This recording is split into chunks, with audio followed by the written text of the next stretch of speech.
ಆತ್ಮೀಯ ವೀಕ್ಷಕರಿಗೆಲ್ಲ ನಮಸ್ಕಾರ. ನಾನು ಡಾಕ್ಟರ್ ಸುಮತಿ, ನಿಮ್ಮ ಆಯುರ್ವೇದ ಒನ್ ಸ್ಟಾಪ್ ಸೊಲ್ಯೂಷನ್ನಿನ ಪೇಜ್‌ನಿಂದ ಮಾತಾಡ್ತಾ ಇದ್ದೀನಿ. ನಿನ್ನೆ ನೀವೆಲ್ಲ ನೋಡಿರುವಂತೆ, ನಿಮ್ಮ ಯಾವುದೇ ರೀತಿಯ ಆರೋಗ್ಯ ಕುರಿತಾದ, ಜೀವನ ಶೈಲಿ ಕುರಿತಾದ ಸಮಸ್ಯೆಗಳಿಗೆ 24 ತಾಸುಗಳಲ್ಲಿ ನಾನು ಉತ್ತರಿಸ್ತೇನೆ, ಆಯುರ್ವೇದ ರೀತಿಯ ಪರಿಹಾರಗಳನ್ನು ತಿಳಿಸ್ಕೊಡ್ತೇನೆ ಅಂತ ಹೇಳಿದ್ದೆ. ಅದಕ್ಕೆ ಸ್ಪಂದಿಸಿ ಪ್ರಕಾಶ್ ಎಚ್ ಎನ್ ಅವರು ಪ್ರಶ್ನೆ ಕೇಳಿದ್ದಾರೆ. ಒಂದನೇದು, ಅಡುಗೆ ಮಾಡಲಿಕ್ಕೆ ಸೂಕ್ತ ಎಣ್ಣೆ ಬಳಕೆ ಯಾವುದು, ಹೇಗೆ ಅಂತ. ಅಡುಗೆ ಮಾಡುವಾಗ ಎಣ್ಣೆ ಬಳಸಿ ಅಡುಗೆ ಮಾಡುವಂತಹದ್ದು ತುಂಬ ಒಳ್ಳೆಯ ವಿಧಾನ. ಅದು ಮಾಡಲೇಬೇಕು. ಆ ರೀತಿಯಲ್ಲಿ ನಮಗೆ ಜಿಡ್ಡಿನಂಶ ದೇಹಕ್ಕೆ ಯಾವಾಗಲೂ ಸಿಗ್ತಾ ಇರಬೇಕು.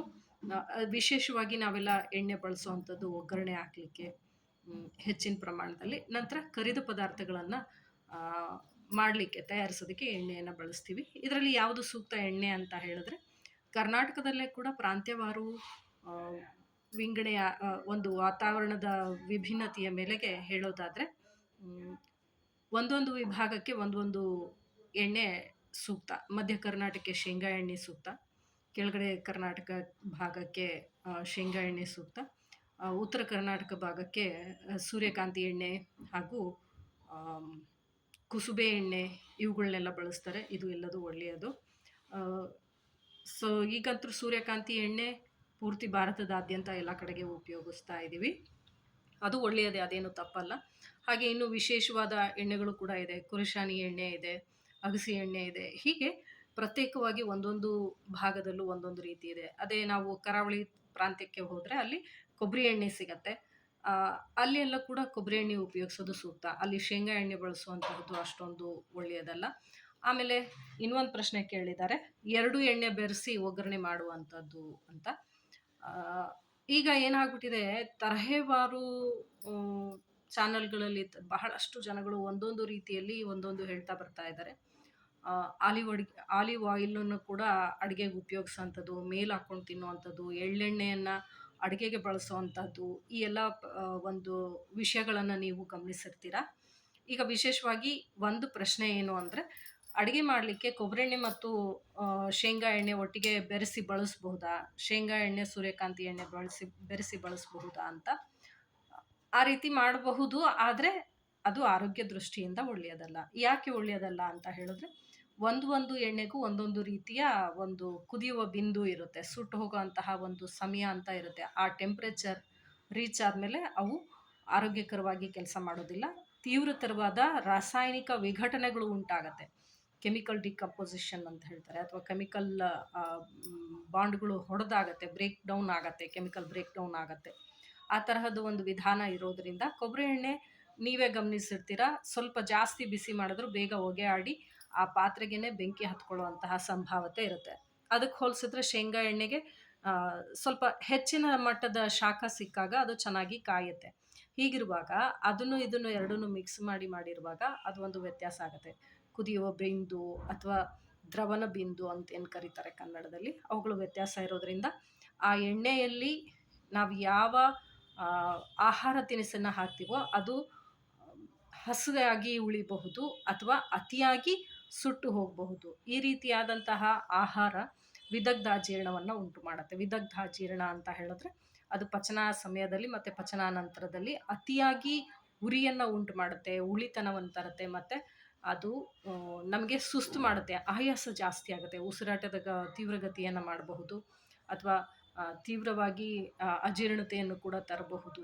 ಈ ಒಂದು ದೋಷ ಇರೋದ್ರಿಂದ ಎರಡೂ ರೀತಿಯ ಎಣ್ಣೆಗಳನ್ನು ಬೆರೆಸಿ ಬಳಸೋದು ತಪ್ಪು ವಿಧಾನ. ಯಾವುದಾದ್ರೂ ಒಂದನ್ನು ಮಾತ್ರ ಬಳಸಿ, ಇವತ್ತು ಶೇಂಗಾ ಎಣ್ಣೆಯಿಂದ ಅಡುಗೆ ಮಾಡಿದರೆ ನಾಳೆ ಕೊಬ್ಬರಿ ಎಣ್ಣೆಯಿಂದ ಅಡುಗೆ ಮಾಡಿ, ಅಥವಾ ಬೆಳಗ್ಗೆ ಶೇಂಗಾ ಎಣ್ಣೆದನ್ನು ಹಾಕಿ ಅಡುಗೆ ಮಾಡಿದರೆ ಮಧ್ಯಾಹ್ನ ಕೊಬ್ಬರಿ ಎಣ್ಣೆ ಹಾಕಿ, ಹೀಗೆ ನಿಮಗೆ ಅನುಕೂಲವಾಗೋ ರೀತಿಯಲ್ಲಿ ಒಂದು ಎಣ್ಣೆಯನ್ನು ಉಪಯೋಗಿಸುವಾಗ ಅದೊಂದರಿಂದನೇ ಅಡುಗೆ ಮಾಡಿ, ಇನ್ನೊಂದು ಹೊತ್ತಿಗೆ ಅಡುಗೆ ಮಾಡುವಾಗ ಇನ್ನೊಂದನ್ನು ಉಪಯೋಗಿಸಿ. ಈ ರೀತಿ ಬದಲಾವಣೆ ಮಾಡ್ಕೊಳ್ಳೋದ್ರಿಂದ ನೀವು ಎಲ್ಲ ಥರದ ಎಣ್ಣೆಯನ್ನು ಕೂಡ ಅಭ್ಯಾಸ ಮಾಡ್ಕೋಬಹುದು.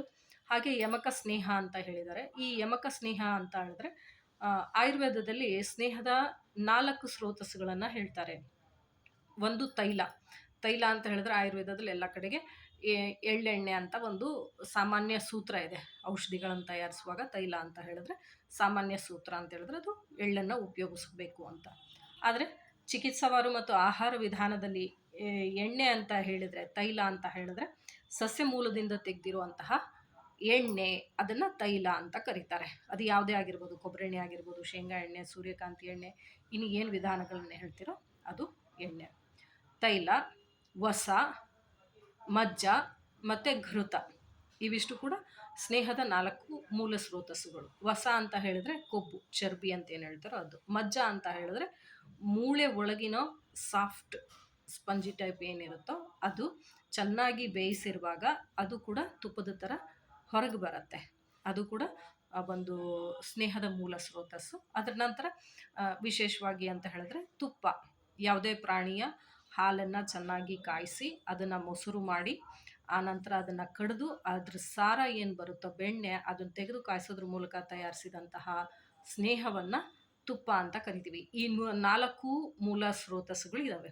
ಯಮಕ ಸ್ನೇಹ ಅಂತ ಹೇಳಿದ್ರೆ ಈ 4 ಸ್ರೋತಸ್ಸುಗಳಲ್ಲಿ ಯಾವುದಾದ್ರೂ 2 3 ಅಥವಾ 4 ಮಿಶ್ರ ಮಾಡಿ ಬಳಸುವಂತಹ ವಿಧಾನಕ್ಕೆ ಯಮಕ ಅಂತ ಹೇಳ್ತಾರೆ.